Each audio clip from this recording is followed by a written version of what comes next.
What if every mega NFL trade that fell through over the past 10 years actually happened? How would the league look today? I'm going through trade by trade that got rejected, fell through for whatever reasons, and we're just going to speculate at where some of these teams could be. Like the San Francisco 49ers, who tried to trade for Matthew Stafford when he originally went to the Rams. A lot of people know about this story, but before the Rams ended up acquiring Staffy, Mike Shanahan, the 49ers, they wanted him bad.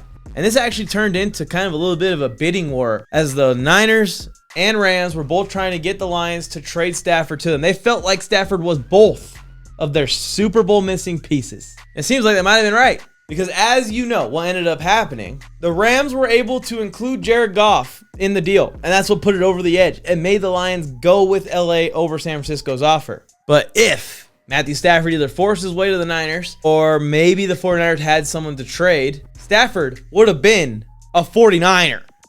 And now you just imagine some of those 49ers teams that went to the Super Bowl with Jimmy Garoppolo at quarterback.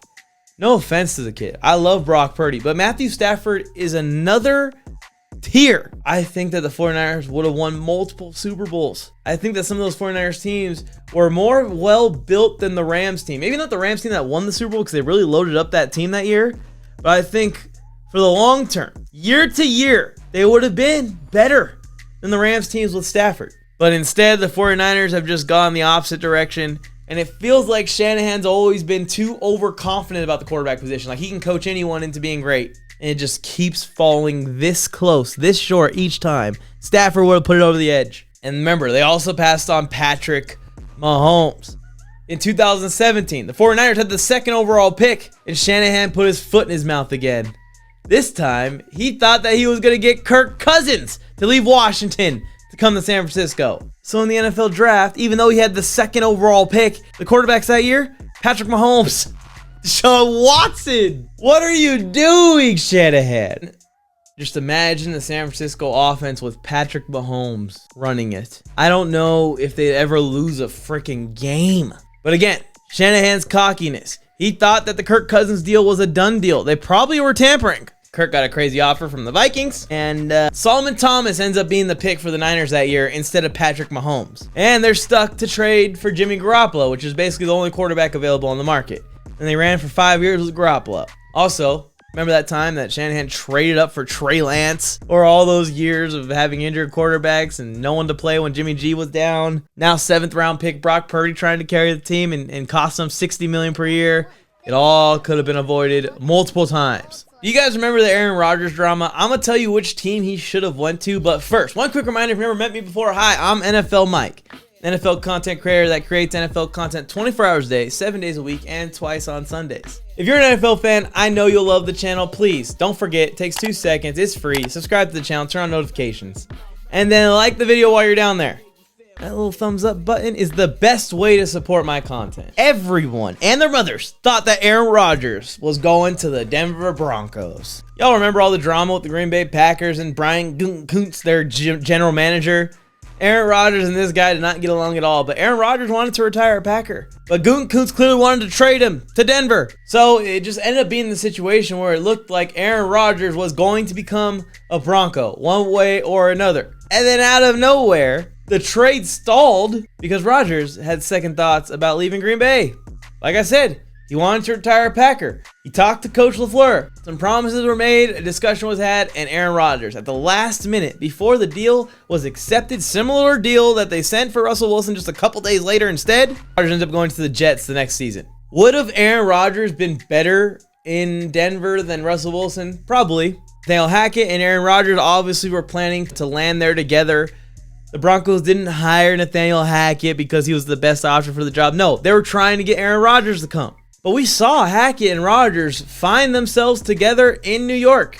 We saw an offense completely ran by Hackett and Rodgers with Garrett Wilson and Devontae Adams and Breece Hall in New York. It was good. It wasn't terrible. It got better as the season went on and as things settled. But it wasn't so good that I think that they would have avoided complete failure in Denver the way Russ failed in Denver. I think that thing was going to be a sinking ship, even with Aaron Rodgers. Speaking of a no doubt sinking ship, a no doubt bad trade that everyone was in on, when Deshawn Watson was going through his whole case, at the same time he was demanding a trade from the Houston Texans, it felt like that thing was never going to get resolved. Also, no one had any clue what Deshaun Watson's value was with all these accusations. But still, NFL teams wanted him. He looked like the next Patrick Mahomes, drafted at the same time as Patrick Mahomes. He looked like a star of the league to go head-to-head with Patrick Mahomes. But what like 5 or 6 teams didn't realize is that a year off of football isn't good for the soul, isn't good for the player, it isn't good for anybody. And it completely ruined Deshaun Watson's game. But no one knew that. So the Dolphins, the Falcons, the Saints, all these teams were in on it. The Panthers, they wanted Watson so bad that it was a full-blown 5-way bidding war that seemed like it was won 3 different times. First, Miami felt like it was a done deal. We would have had Deshaun Watson, Tyreek Hill, Jalen Waddle on the same team. You know, at the time when we thought Deshaun Watson was still good. And that one fell through because Atlanta was offering more. And I think Deshaun Watson's from Georgia. He wanted to go to the Falcons. It was a perfect fit. The Falcons wanted him. He could have carried on Mike Vick's legacy. But then out of nowhere, the Saints came in. And that looked like a done deal for Watson. And then out of nowhere, a few hours later, the Browns secured Deshaun Watson with some crazy, insane, never before seen, fully guaranteed $250 million contract.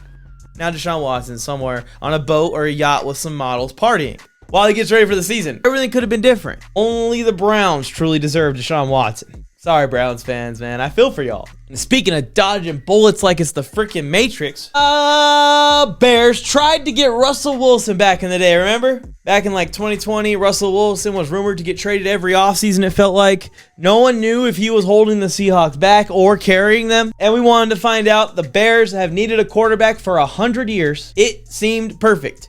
But turns out what we've learned from Russell Wilson since then is that maybe it was more so Pete Carroll, the Seattle Seahawks defense, maybe a little bit of Marshawn Lynch sprinkled in on top. The reasons why Russell Wilson won a Super Bowl more so than being super dangerous himself. We found that out very quickly in Denver like we talked about. In Pittsburgh, I'm assuming that we would have found that out if he went to the Bears back in the day.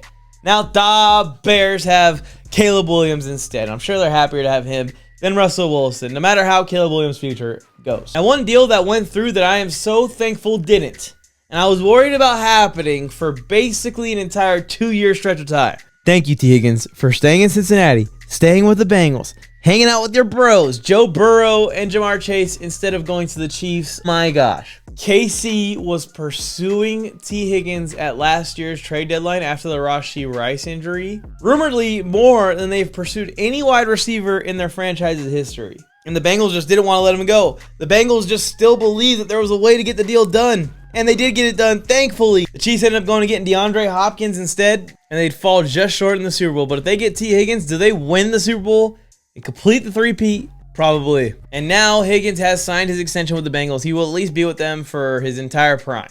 Another wide receiver that was almost traded at last year's trade deadline. Back when Davante Adams was a Raider, there was 2 teams pursuing him heavily leading up to the trade deadline.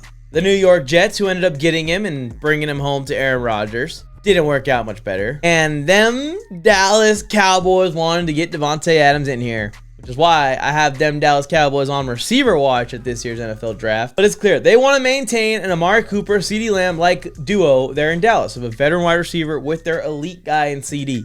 It was Michael Gallup. They've tried with Brandon Cooks, and they tried to trade for Davante Adams. I think Adams wanted to go to New York. I don't think this would have saved Dallas' season by any means. And it probably would have ended the same with Davante Adams leaving for the Rams in the offseason. And one of the only of these trades that I wish went through that didn't go through, Myles Garrett and the Detroit Lions. Before Cleveland gave Myles Garrett a bonkers, fully guaranteed contract just like they did to Deshaun Watson, that went well, didn't it? Now Myles is going to stay in Cleveland, but before that, he was going to get traded to the Lions. And we all were joking about this, Aiden Hutchinson, Myles Garrett on the same D-line breaking the league.